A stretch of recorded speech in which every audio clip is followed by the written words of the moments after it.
ദൈവത്തിന്റെ അതിപരിശുദ്ധമായ നാമം വാഴ്ത്തപ്പെടുമാറാകട്ടെ. റോമാലേഖനം 8-37 വാക്യത്തിൽ നാമോ നമ്മെ സ്നേഹിച്ചവൻ മുഖാന്തരം ഇതിലൊക്കെയും പൂർണ്ണ ജയം പ്രാപിച്ചിരിക്കുന്നു.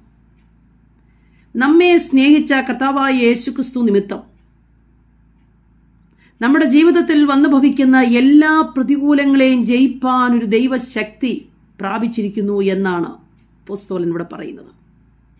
പ്രിയപ്പെട്ടവരെ, വിശ്വാസഗോളത്തിൽ കഷ്ടതയും പട്ടിണിയും ദാഹവും പ്രതികൂലങ്ങളും രോഗങ്ങളും വിവിധങ്ങളായ ബുദ്ധിമുട്ടുകളും അനുഭവിക്കുന്ന ഭക്തൻ പറയുകയാണ്, ദൈവസ്നേഹത്തിൽ നിന്നെ അന്യപ്പെടുത്തുവാൻ ഈ വകയിലുള്ള ഒരു കാര്യത്തിനും കഴിയുകയുമില്ല.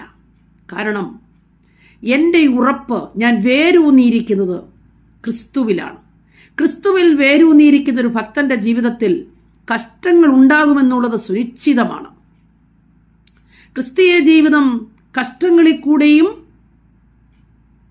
ജീവിക്കേണ്ടതാണെന്ന് ദൈവവചനം പറയും. എന്നാലും കഷ്ടതയല്ല, പക്ഷെ ഈ ലോകത്തിൽ ജീവിക്കുമ്പോൾ കഷ്ടങ്ങളും പ്രതികൂലങ്ങളും പ്രതിസന്ധികളും നേരിടേണ്ടതായി വരും. എന്നാൽ ക്രിസ്തുവിന്റെ സ്നേഹത്തിൽ നിന്ന് ഒരു യഥാർത്ഥ ഭക്തനെ ഇതൊന്നും അന്യപ്പെടുത്തുന്നില്ല. അപ്പോസ്തലന്റെ ജീവിതത്തിൽ ഒരുപാട് പ്രതികൂലങ്ങളിൽ കൂടെ താൻ തരണം ചെയ്യേണ്ടി വന്നു.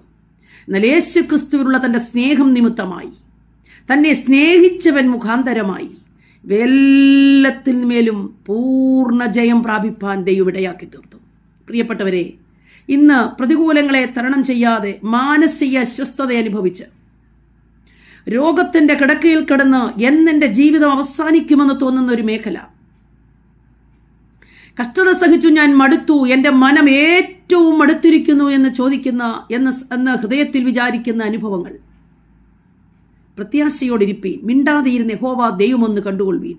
നമ്മുടെ ദൈവം അത്ഭുതങ്ങളുടെയും അടയാളങ്ങളുടെയും വീര്യപ്രവൃത്തികളുടെയും ദൈവമാണ്.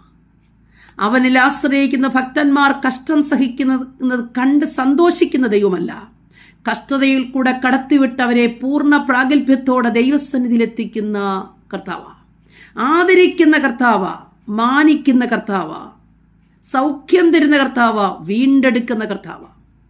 എന്നെ കേൾക്കുന്ന സ്നേഹിത, ഇന്ന് രാവിലെ സമയം എന്തൊന്നിനാൽ നിങ്ങൾ ഭാരപ്പെട്ട് ഞരങ്ങുന്നു? യഹോവയായ ദൈവം നമ്മോട് വ്യക്തിപരമായി സംസാരിക്കുന്നു.